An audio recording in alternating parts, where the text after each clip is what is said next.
Dear all, good evening and good morning for our friends in Canada.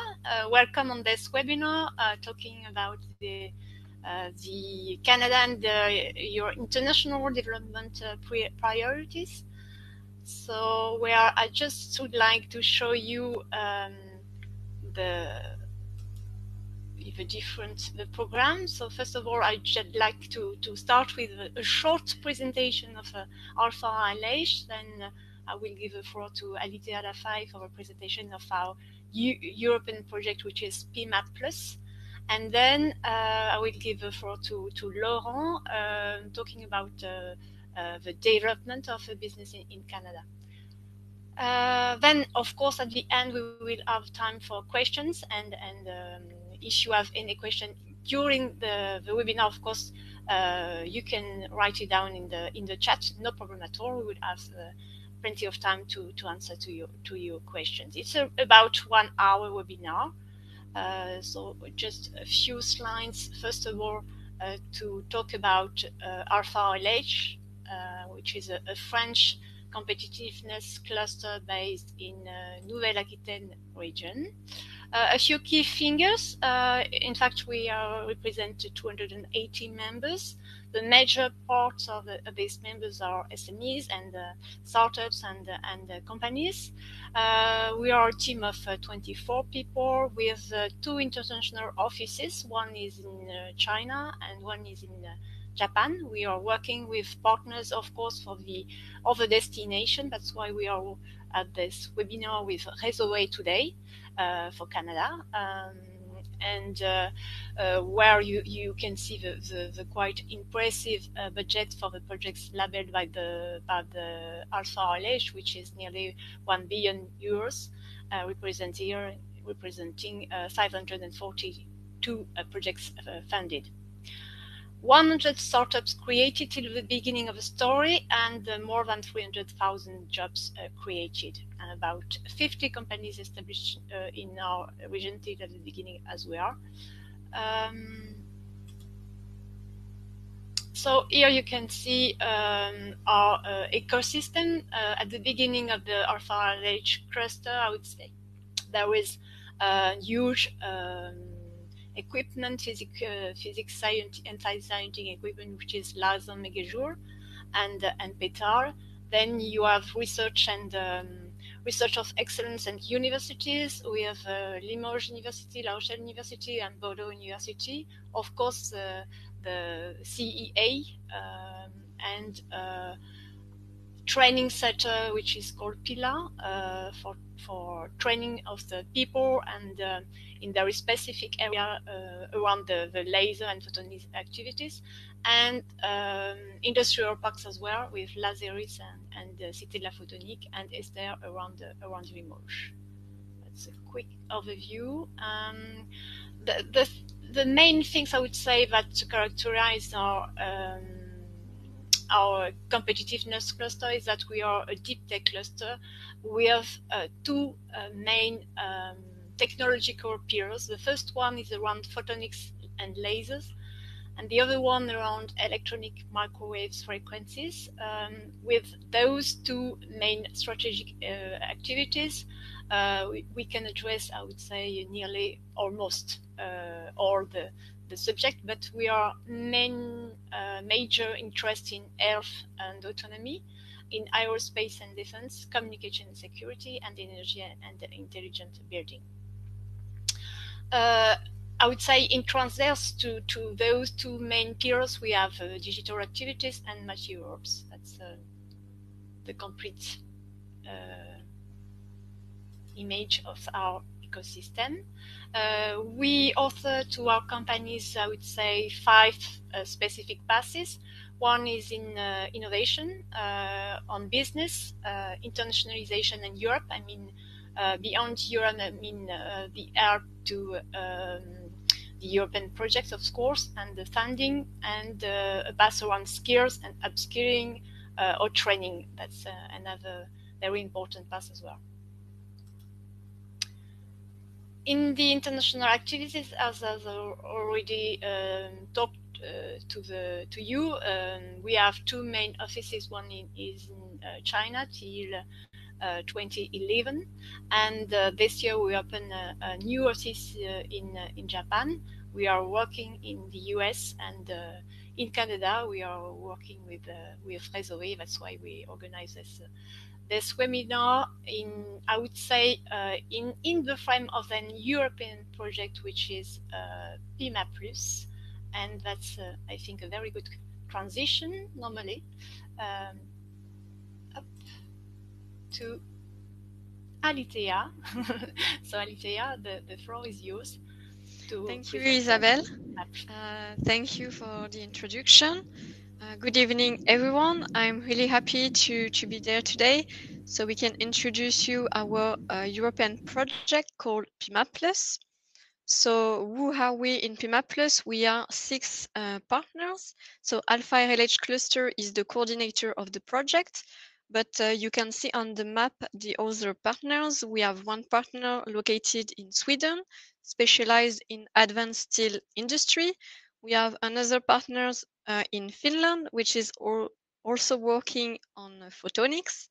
We have one partner in Portugal, Produtec, looking at production system in general. Then we have one Italian partner specialized in advanced manufacturing, and our last partner is in Czech Republic, the Moravian Aerospace Cluster, which is mainly specializing in aerospace industries. So you can see that we are looking at different technologies. So the main focus is photonics, and we have partners along the whole value chain. So we have integrators, we have end user with aerospace and metalworking, and I can present you what we are doing today. We are looking to support our SMEs in 4 export markets. So we are looking at the North American market, the US and Canada, and also to Japan and China in Asia. So concretely, what we are doing, we offer several services to our European SMEs. So our first and main activity is to organize business mission. So far with the COVID-19, we had to organize also digital events, but we have been able to go last month for the first time in physical events. So we were in EMO Milano that took place early October. We had some companies coming with us also, and we organized networking and B2B activities. Then we also offer complementary services such as market analysis, company booklets, so it's a digital communication tool. And as I said, we still organize as today digital events and webinars. So then you can see here what is our roadmap for this year and next year. So I have already introduced EMO Milano, and now the next mission we are looking at going in Portugal. So in few days we will attend EMAF exhibition. EMAF exhibition is focusing on machine tools and services for the industry. So we have set up a program, a 2 days program with our partner based in Portugal. We offer visit of laboratories and also the participation to an innovation forum. Then we will go to the international level next year. So the first mission of 2022 will be in the US. We will attend Arizona Photonics Days, which is organized by one of our partners there, Optics Valley Cluster. And then just after to Photonics West. So if you are interested, today we are still organizing those business mission. You can come back to us. We offer organization of B2B meeting, as I said, but also we can provide financial support for travel expenses. And then the business mission we are talking today is Canada. So we are targeting to attend the International Aerospace Week, which will take place next April. So there we will attend the exhibition during 3 days, and Also, we will organize like 2 days events, networking B2B with other partners in Canada. We are working with Optonic Cluster in the Quebec region. So the same thing, if you are interested, you can come back to us. We are still looking for European SMEs to join us. And the last mission of our project will take place in Japan next June to attend the Manufacturing World Japan. So I was really happy to introduce you our project. Now we are going to launch a quick poll. So you can see that you can access to multiple choices. So you can tell us if you are interested by a business mission we are going to organize, and if yes, which of them. We will not disclose the results. It's just for us, and then we can discuss further on what are you interested in and how we can collaborate. So you will get also tomorrow the link to the replay to access this webinar if you are not able to attend the whole webinar. You will also have access to the slides. And yeah, if you are interested, Isabelle, I, and also for sure Laurent, we are at your disposal to help you to build your business in Canada. So I think this is done for the poll. So Laurent, I let you the floor now, and thank you very much for your presence with us. I know you have a lot of experience of the Canadian market, so we are really looking forward to know more. Okay, thank you, Alicia. Thank you, Isabelle and David, for the organization of this event, and thank you to all of you for attending the webinar, because it's great to have so much participation. And so my name is Laurent Sastre. I was born in France, and I've been living in Canada for the last 35 years now. And for the last 30 years, my job and my main activity in Canada is to help French companies and European companies to develop their activities in Canada and overall in North America. So I founded a company 10 years ago named Rézoway, and I'm talking to you from Montreal. It's the headquarters of the company. And we extend our activities all over Canada and the US as well. We have one subsidiary in Toronto and one in San Diego, California. So it gives us the opportunity to work along with our clients to develop their activities, not only in Canada, but in the US as well. So today I'm here, and the subject of the webinar is to talk to you about Canada and the Canadian market, which is of course a market we've been working on for a long time now. So briefly, the webinar is going to be divided in 3 segments, between 20 and 30 minutes, depending on the volume of information I've got to go through. I'll talk about the North American market, but especially the Canadian market. After that, I'll take a few minutes to introduce you to our program, what we do for companies such as yours, what we do in the Canadian market and the US. We'll go through a few details, and after that, we'll try to keep as much time as possible to answer your questions, because I suppose you have many questions you'd like to ask. I hope so. So we'll go and review these questions with you later. So to begin with, of course, you're going to see that it's always a big challenge to talk about the Canadian market and overall North American market, because it's a huge market, of course, and there's a lot of data we can share, we can communicate. So you're going to see in the different slides a lot of figures, a lot of statistics and metrics, and so I hope it won't be boring to you. So I try to make it swift and short, and not too heavy to digest and to understand.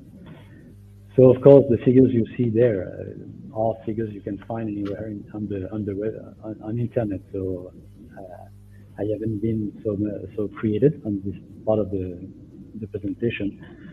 2 things I think which is relevant for you to know is that the North American market, including Canada, is not a uniform market homogeneous market. It cannot be apprehended and approached globally. You've got to consider that it's practically 60 different markets. You've got 10 provinces in Canada and 50 states in the US.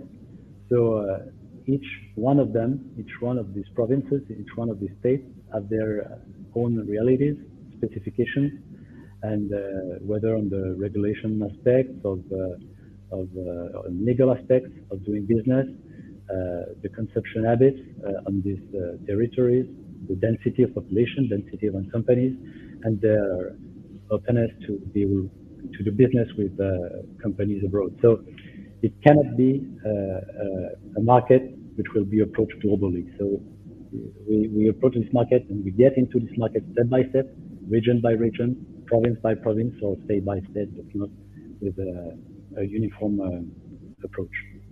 And the other thing you can keep in mind is that 80% of the Canadian exports go to the US. So there's a huge commercial and business partnership between Canada and the US.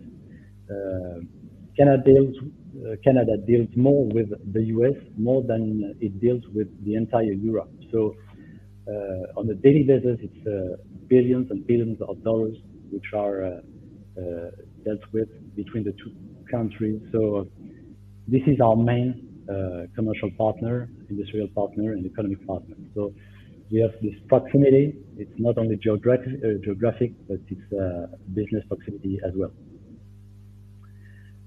I didn't mention it, but if anytime you have some questions, you can use chat to interrupt or ask me to clarify information. So specifically on the Canadian market now, a few things you can notice. We are always classified as one of the 5 or 6 best countries to do business in by different organizations. Forbes is the last one I mentioned here. But regularly on an annual basis, we are regularly on the same at the same place, between the 4th, 5th, or 6th place. We are recognized to have a very educated and talented workforce in Canada. In different kind of areas, we will have the opportunity to review a few of them in the next few slides. We have the most competitive tax system in the G7 environment. It means that we are pretty attractive to foreign companies which intend to develop the business in Canada because it's very affordable in terms of setting down a subsidiary and to undertake projects in Canada. Compared to the US, we are 30 to 40% less what it costs in the US. So we are pretty attractive. We have a strong banking system. It helped us to go through the last 2008 crisis. We were not really impacted by this crisis because our finance are well managed by the banking system, Canadian banking system. And of course, we are, it's a constant debate and challenge with Australia, but we are almost ranked every year as the 4th country in the world in terms of quality of life. So for the ones of you who know Canada, you know what I mean by that. Regarding the market, specifically in Canada, a few things. Once again, there's a lot of data in this slide, but a few things you can keep in mind. We've got 2 official languages, French and English. Of course, we have also big ethnic populations coming from China, Asia. So Chinese is also a language which is pretty spread all over Canada as well. It's a territory of opportunities in terms of business. Why? Because it's a very stable country, politically and economical aspect of it. We have very stable and advantageous public finances. To give you an insight about the public finances, we have a very low public debt, meaning we are at approximately 50% of our GDP in terms of public debt. So compared to other European countries, it's a pretty comfortable position for us. It helps us to, and it gives the opportunity to Canada to the capacity to support its economy during the COVID crisis. We are not through this crisis, as you know. So the federal government has been really, let's say, supportive for the economy and invested a lot of money, not only regarding the companies and businesses, but on the individuals and families as well. And this is because we have a low public debt and public finances in good shape that we could do that. We are in an environment very stimulated in regard of the research and development. We have many initiatives in terms of that, a lot of cash, a lot of investment from the federal government and provincial government to stimulate and enrich the R&D process all over the country. Of course, we rely on immigration, of course, because it's a huge country. We only have 37 million people in Canada. So for a country which is 20 times the size of France, you can consider it's huge. So we've got room. So we can welcome a lot of people. And it's a big stake for, it's a big challenge for Canada to evaluate to expect the evolution of the country in regard of this immigration. There's a committee which has been formed, gathering demographic people, demographic experts, who are evaluating the possibility to extend the population up to 100 million people by the end of the century. So we've got resources. We've got 8% of the water resources in the world. We've got a lot of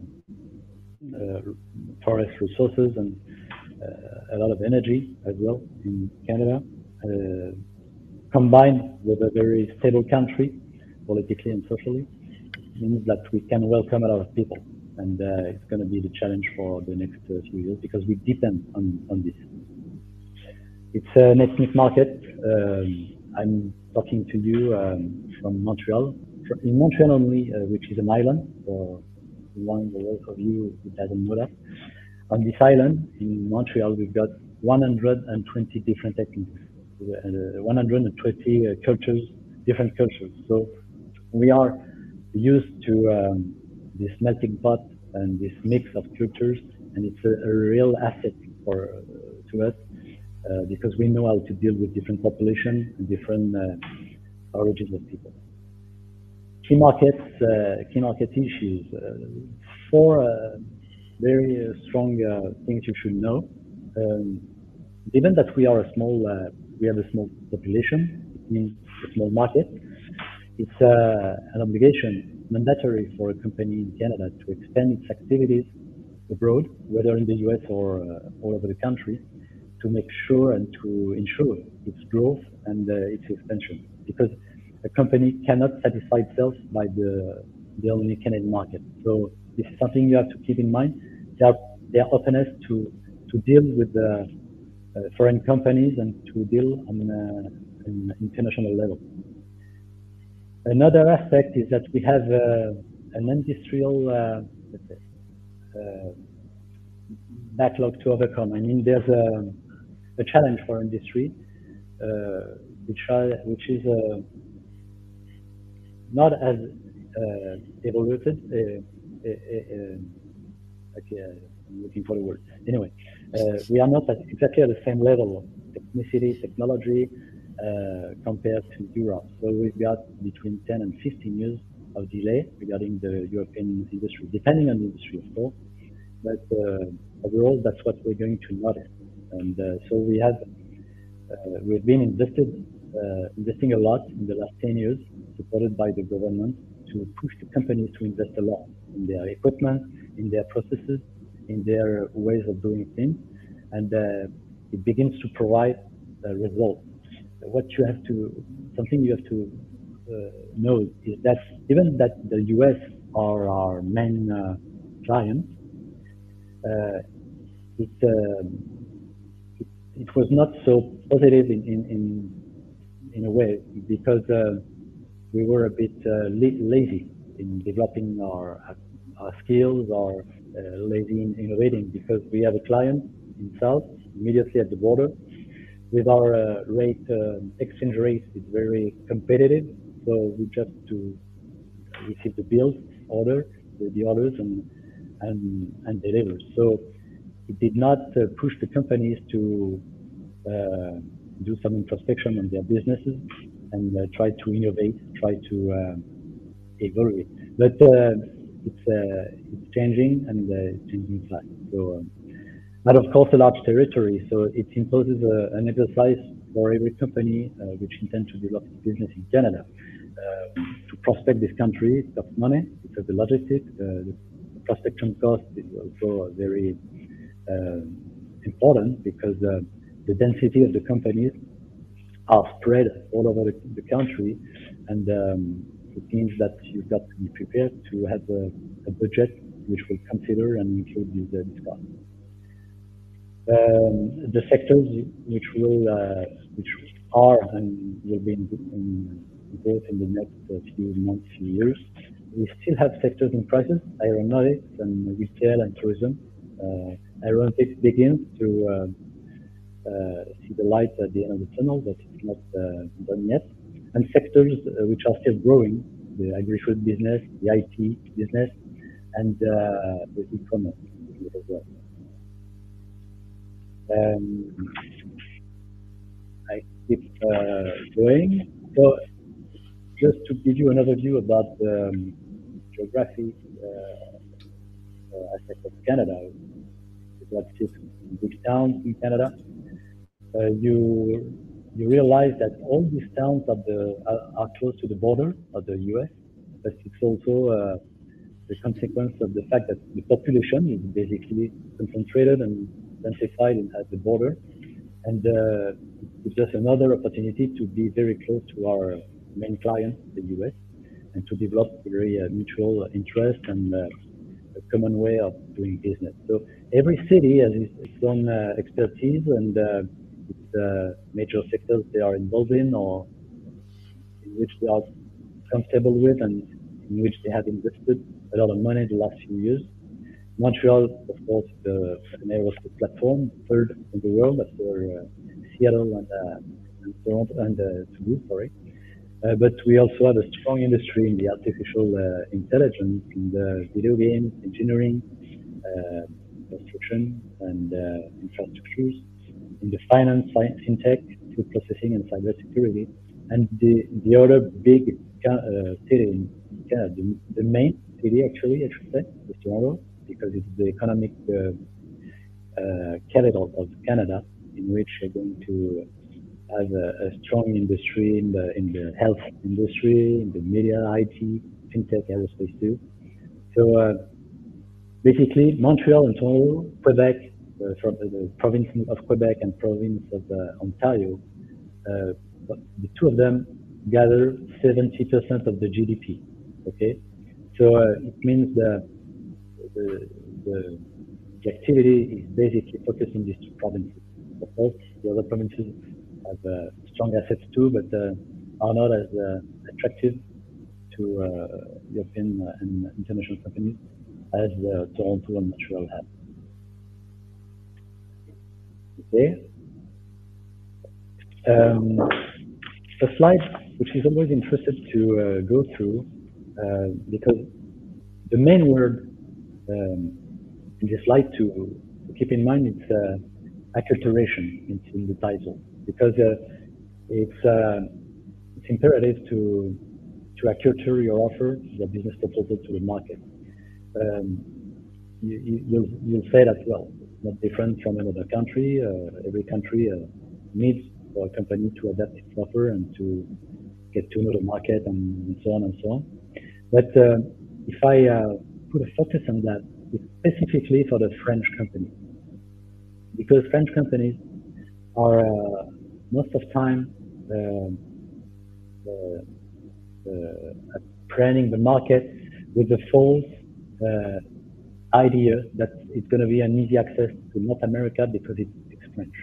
Speaking French is not it can be an advantage, but it can also be a disadvantage because it doesn't help the company to challenge its offer. And the reflex is most of the time to copy and paste the way they do business in France and do it in Canada through the French province.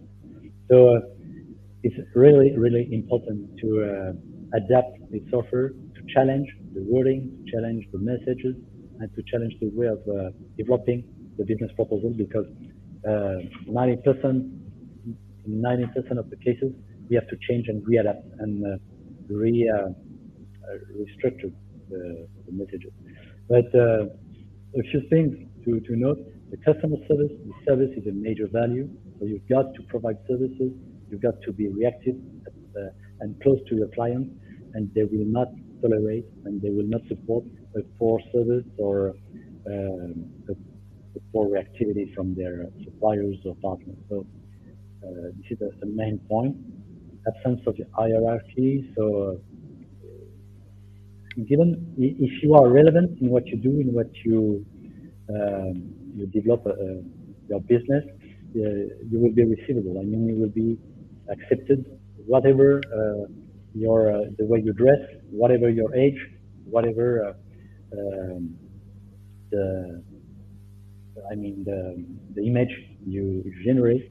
If you are relevant, if your business proposal has sense and makes sense, they will listen to you. Of course, they will not listen to you for hours. So a business meeting doesn't last 3 hours.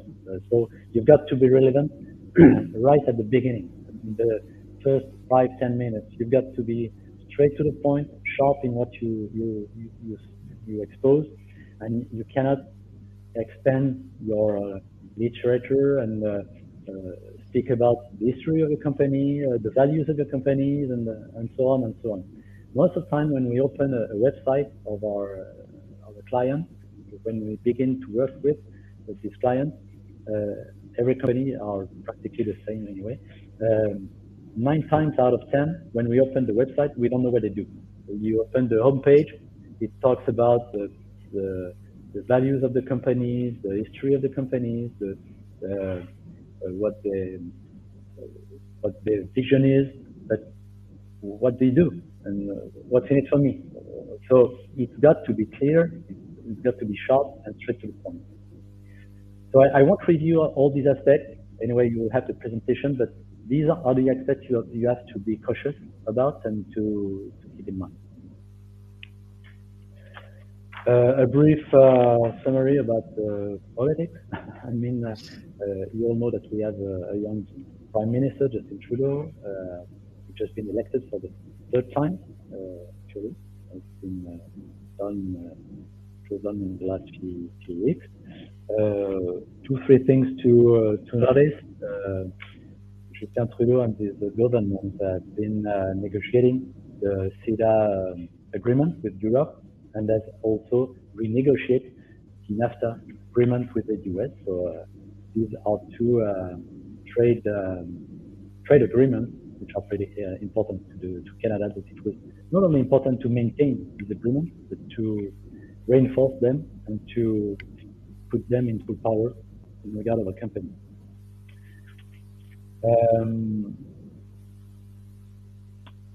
Now, a focus, because that's what we talked about with Isabelle, Alicia, and David, to make a few focuses on different sectors and activities in which most of you are involved in, and which might be more relevant to you in regard of understanding how the business is structured and how the activities are organized in Canada.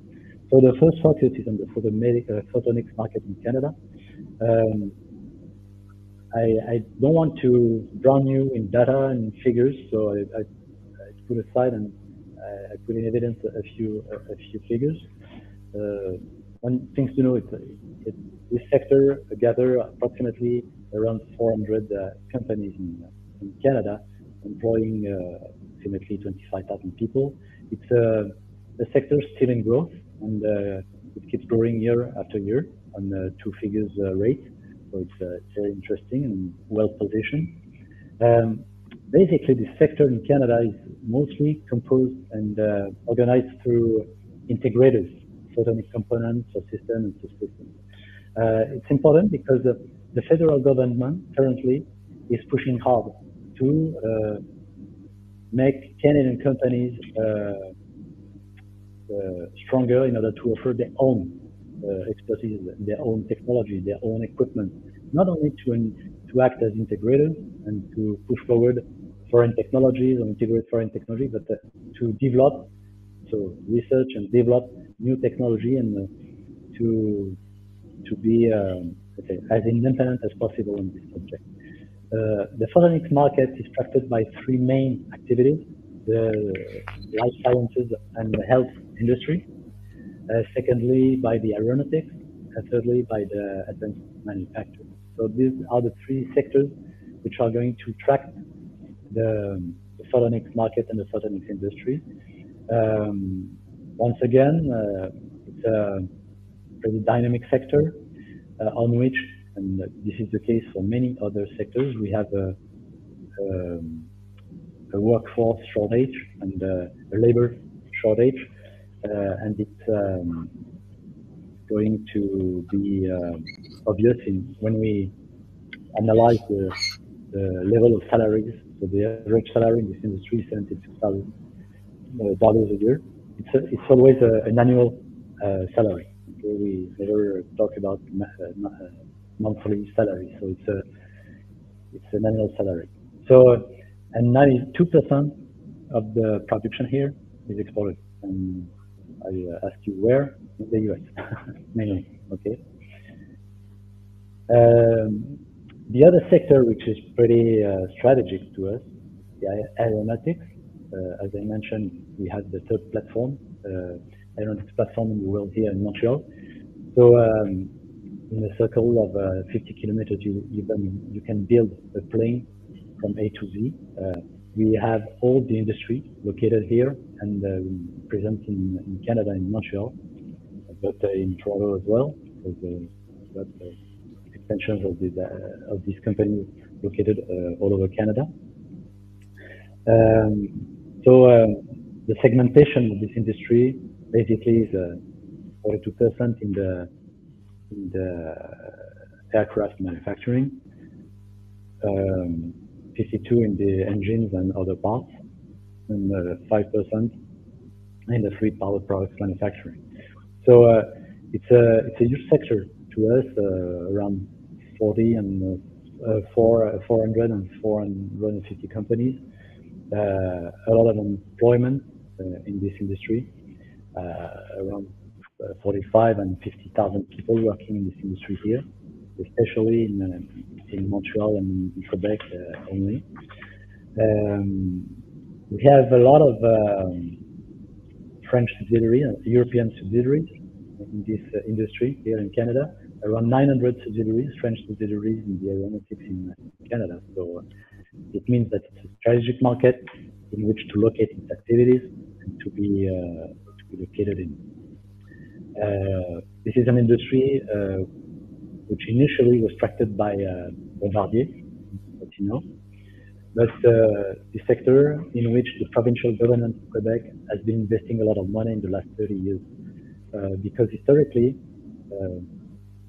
when I arrived in Canada 35 years ago, the automotive industry was very present in Quebec, and they decided to let it go and to replace by industries of high technology with big added value expertise. Among these sectors was the aeronautics, was the first priority of the government to implement more and more companies in this field and to secure the presence of the big majors and the big suppliers in this industry. So you'll see that all industry is well represented. All the major actors in the industry are here, whether for the aerostructures, interior craft, avionics and software, defense, and something specific which has been growing a lot in the last few years, is the engineering and outsourcing of people. Because these companies, French mainly, have settled down a few years ago and outsourced a lot of people in the big majors in the aeronautics. So it's a huge business here, the outsourcing of people, whether in engineering, production, or any kind of expertise and skills you need in the aeronautics field.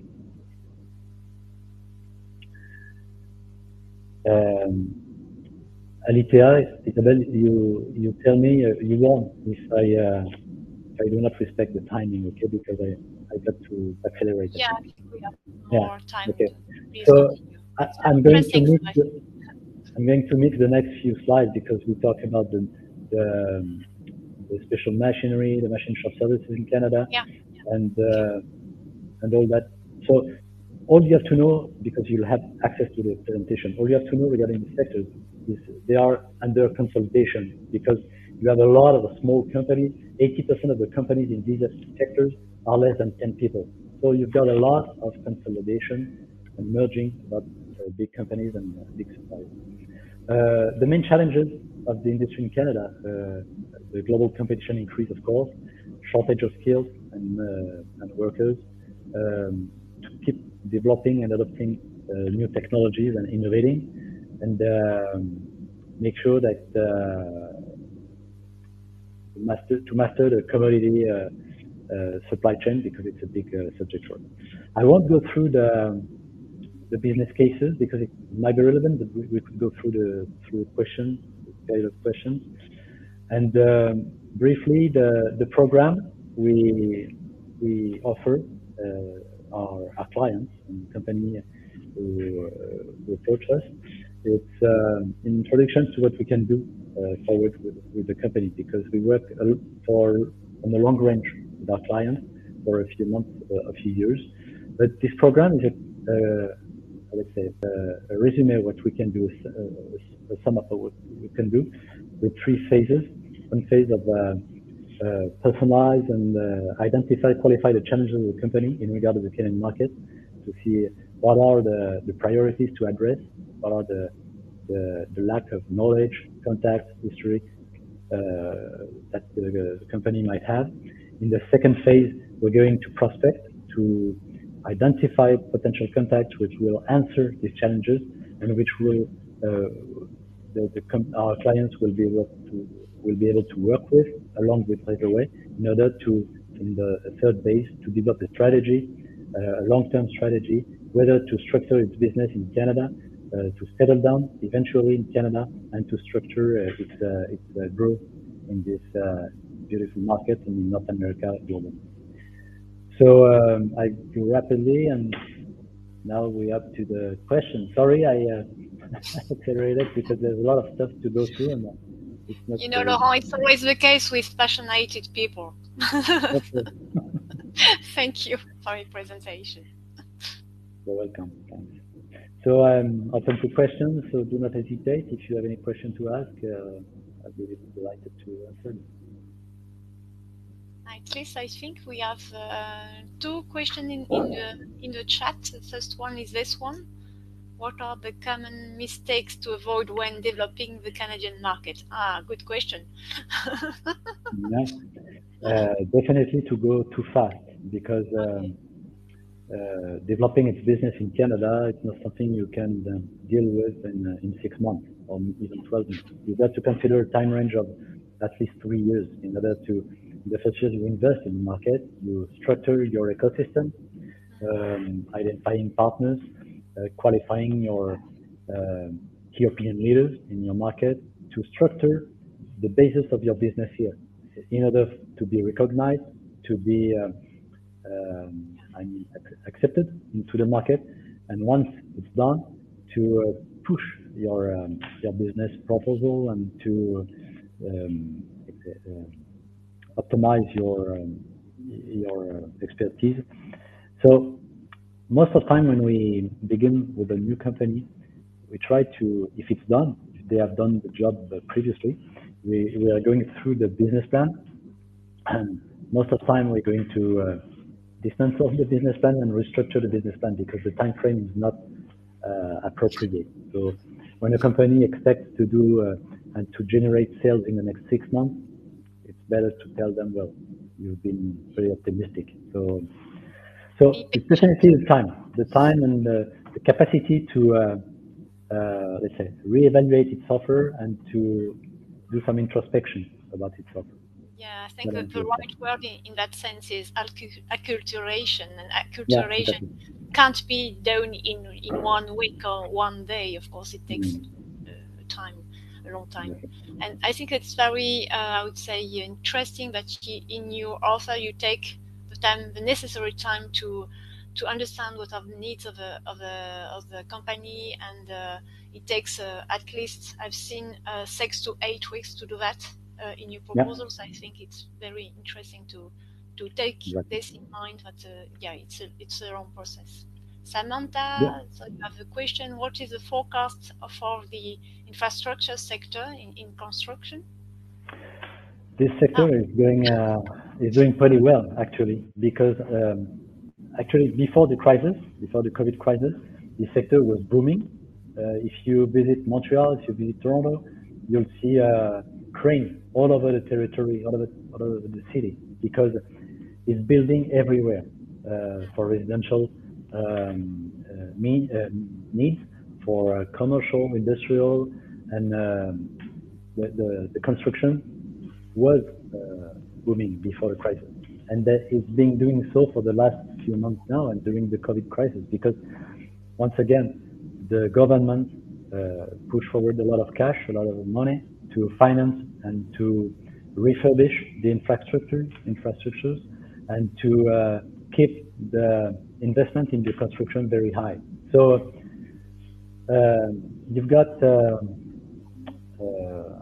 cranes all over the country, not only in Montreal and in Toronto, but as well. So because there's a lot of investment, public investment, and there's a big dynamic, a lot of foreign investment too. The real estate in Montreal and Toronto is booming. If you want to buy an apartment, to buy something, it's going to cost you more and more money. So no, it's definitely a good sector to position an activity here or to develop activity in Canada. Okay, very dynamic sector. Yeah. Okay. And I have a question from Luca. Hi, Luca. Does the French company has to have a base in Canada in order to develop its business there, or what you recommend? It's not mandatory, but it's always something which will facilitate the access to the market. Not only because it will put you at proximity and close to your client and to your partner in ecosystem, but you will gain some time to understand the market and to adapt yourself to this market. Because if you stay away from this market, and if you come to Canada once, twice, 3 times a year, it won't be enough to clearly understand, or if not, you will depend on your partners or the relays you've got into the market. So you've got to be close to this market, and of course, you don't have to settle down immediately. You have many steps to go through before, but it's definitely a better chance of success if you are settled down. I have seen, another question in the chat from Peter. How important is personal contact to do business in Canada? The strength of the network, I would say, the personal network. Network is definitely something very important, because the relation between individuals here is very important. People like together to meet with each other. They like to refer people. They like to get introduced to people, and it gives you legitimacy to get access to the market and to be recognized by the market. So the personal contact is definitely something important. What I say, when you engage a business here, you should spend some time to invite people to lunch and to spend time with them, to talk to them and understand the business, and contribute to their business. Not only specifically not to sell them anything, but to contribute, to provide them information, to provide them contact. So yeah, it's very powerful to develop this business by networks. Human-centered approach. Yeah, exactly. Another question from Delphine. Do we need to hire local workers to launch a company in Canada when we are European people? Yeah, once again, it's a good way to accelerate your entrance into the market, but it's not mandatory. We've got all the cases here. We have a business center. We own a business center in Montreal. We host 30 companies, and in these companies, we have people who have been sent by their headquarters in France, but we also have people we have hired here locally, and we have people we are expatriates. So we have different kind of profiles. So any of these models can work, but it depends on the way and the facility will have to adapt yourself, adapt your message. So if it's not through someone you hired locally, who will be a Canadian person or will have already his own network, at least he will need to have a very acculturated business offer. So we turn around the same subject always. Well, I think there is no other question. Yes, sorry, another one. How long does it take to set up a business in Canada? Very important question, yeah. Quite long? I think it was the one we already talked about, I think, but I'm not sure. But give you an horizon of 12 months to 3 years, because it's going to take time. You don't want to rush it, and you don't want to be to establish your business on the wrong foot. So you've got to take time, and you've got to validate the model, because sometimes it's you're going to challenge something, it's going to work or not, and if not, you will be able to restructure the message, the offer, and eventually to find the perfect business offers for the market. It's a real opportunity, Canada and North America, because you cannot do that in the US. It costs too much to do that, because you don't have the chance to seduce and to convince people. Here in Canada, you can do these things, adapt, and they will be very tolerant and very receptive to that. So no problem. Thank you, Laurent. Thank you. I think that's the end of the questions. So, well, I just would like to thank you all for your participation to this webinar. So we would be very happy to have you on board for this mission to Canada in April 2022. And please contact us for any other subject we have discussed today, either on this mission in Canada, either on the PIMAP Plus or Alpha LH offer. So thank you very much. Good evening and have a good day. See you. Thank you to all of you for attending the Thank you, everyone. Thank you. Thanks a lot.